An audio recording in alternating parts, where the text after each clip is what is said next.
J'ai demandé à mon cardiologue pourquoi est-ce que les gens doivent tant uriner la nuit. Sa réponse était ceci. Quand vous êtes debout ou assis, la force de gravité retient l'eau dans les parties inférieures de votre corps. C'est la raison pour laquelle les jambes peuvent enfler. Quand vous êtes couché, les parties inférieures de votre corps cherchent un équilibre avec les reins. Alors, les reins vont éliminer l'eau et les déchets. C'est à ce moment que c'est plus facile pour eux de le faire. L'eau est essentielle pour éliminer les déchets de votre corps. Sachez-le.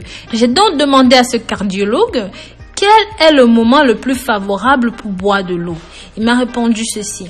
Boire de l'eau à des moments bien définis, ceci va maximiser l'efficacité de cette eau dans votre corps. 2 verres d'eau juste après le réveil active les organes internes.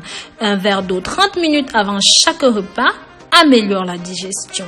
1 verre d'eau avant de prendre votre bain ou même votre douche diminue votre pression artérielle.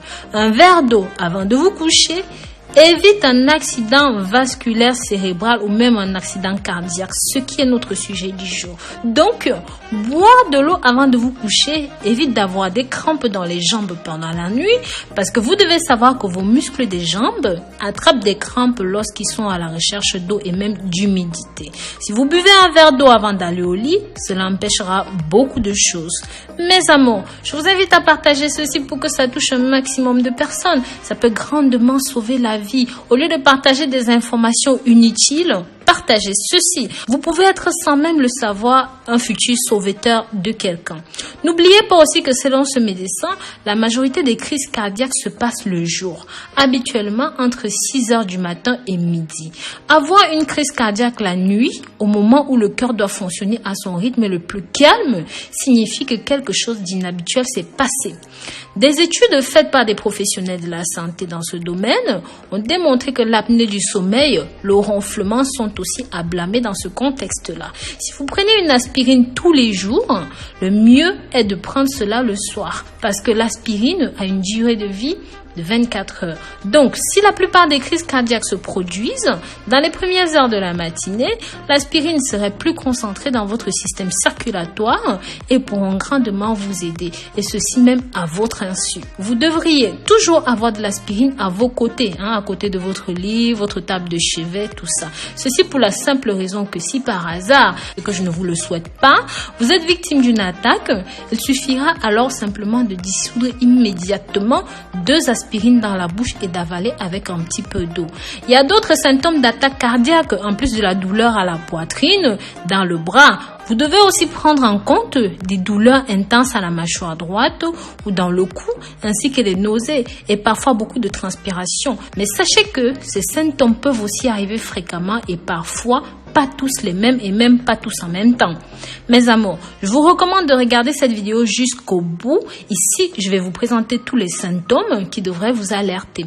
La plupart des gens, environ 60% des personnes qui ont eu une crise cardiaque pendant le sommeil, ils ne se sont pas réveillés. Cependant, si cela se produit avec une douleur dans la poitrine, cela peut vous réveiller et même si vous dormiez dans un sommeil profond, cela peut arriver. N'hésitez donc pas à appeler un voisin ou un membre de la famille qui est à proximité. Prévenez aussi les secours pour savoir quelle est la procédure à suivre.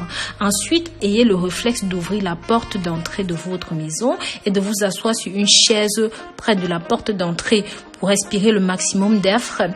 Puis, attendez qu'ils viennent à votre aide. Mais s'il vous plaît, ne vous allongez pas, ça pourrait causer votre perte, d'accord? Partagez ceci, mes amours. Partagez pour que ça touche un maximum de personnes. C'est simplement susceptible de sauver des vies. Maintenant, je vais vous donner quelques conseils pour diminuer les risques d'attaque. Vous pouvez réduire vos risques de subir une crise cardiaque ou même encore une attaque cérébrale en étant actif, en faisant de l'exercice tous les jours. Par exemple, une promenade de 30 minutes quotidiennes peuvent aider à diminuer les risques.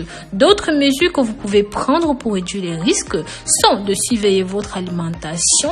Combien est-ce que vous mangez? Cela peut aider à réduire et à surveiller votre poids. Si vous êtes obèse, si vous êtes en surpoids, il ne faut pas fumer des cigarettes. Vous devez chasser cette mauvaise habitude. Si vous n'y arrivez pas, parlez-en à votre médecin pour qu'il puisse vous faire prendre en charge.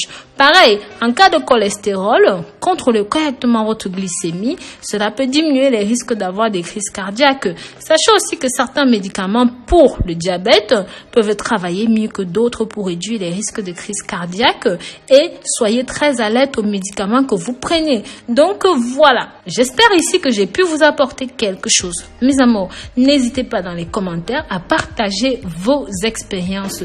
S'il vous plaît, dites-moi d'où vous venez, votre nom, et n'hésitez pas à partager vos expériences de crise cardiaque avec nous. Prenez grand soin de vous d'ici là et sachez que je vous porte dans mon cœur. Bisous, bisous.